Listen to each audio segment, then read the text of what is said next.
All right, traders, a very good morning to all. It is 30th of September 2024, and we are at the end of the month.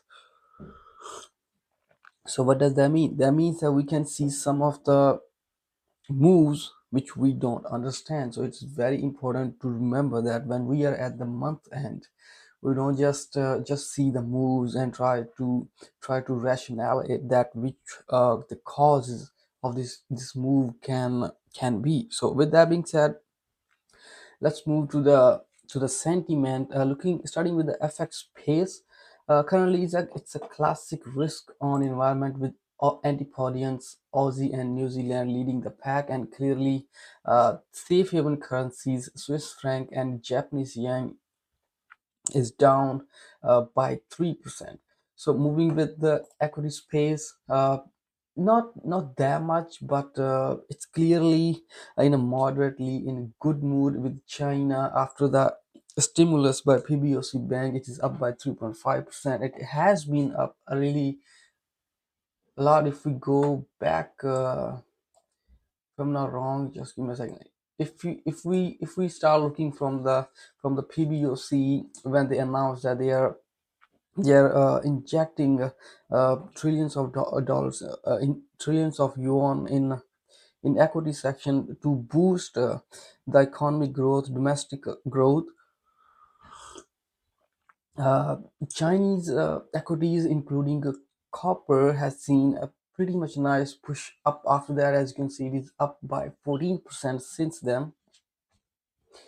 Now, uh, Hang Seng 50 is also up by 2.4% marginally, and other than that, the other equity markets are just consolidating right around about 0.3 to 0.1%.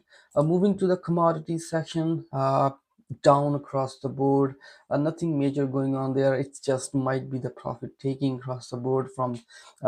We still do have some escalation going on in the Middle East. However, market is it's not trying to buy those comments they are seeing from the news feeds. Natural gas is flat. Gold, copper is down by marginally negative 1%. Yields are trying to push higher. It's clear sign. Clearly, it's a sign of risk on environment right now.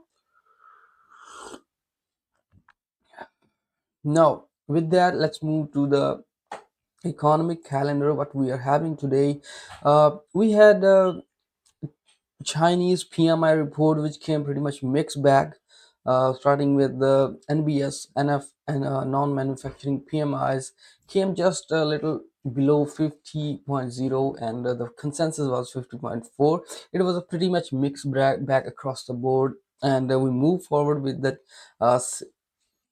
with the other official uh, reports from China, and wasn't much convincing to say that the stimulus the stimulus China has received from PBoC has not showing the good signs in services in manufacturing PMI. So there can be it might take a while to digest those stimulus. Maybe we can see some good signs in next PMI reports. However, we are not seeing any clear signs of recovery here.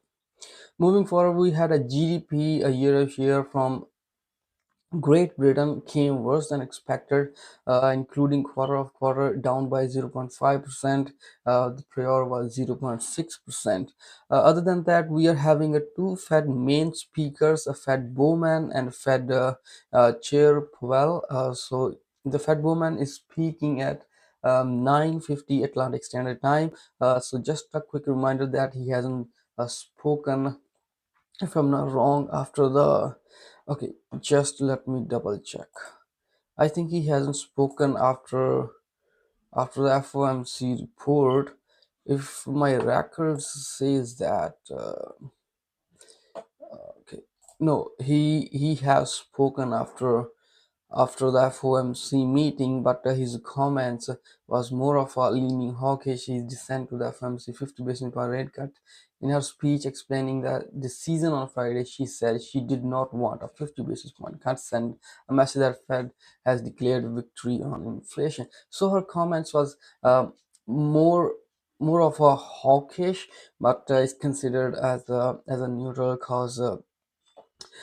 She said the most no the I think why was I said it was a neutral because taking an opposite view to Governor Waller, who voted for a 50 basis point rate cut, nothing, noting inflation has fallen faster than anticipated and on a 4 month annualized basis. So this was some sort of mixed bag because she wasn't supporting the 50 basis point cut. However, she do realize that inflation has fallen then faster than anticipated.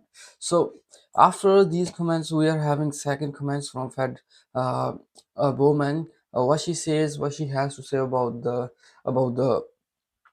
dot plot, or other than we might not get the dot plot. Any comments on dot plot. However, it's the key point we're going to be looking that does she change her stance from 25 to 50 basis points. So after that, we are having chair Powell speaking at 2 p.m. Atlantic Standard Time. So we will see. Last time on Thursday he haven't gave us any comment on monetary policy, so we will look forward what he has to say now. With that being said, the risk is classic on environment. If we look at the effects, if we look at the government yields, if we look at the equity section. So with that, just a reminder that it's a month end, so just be prepared to see some unexpected volatility across major asset classes. If you have any questions, don't hesitate to let me know.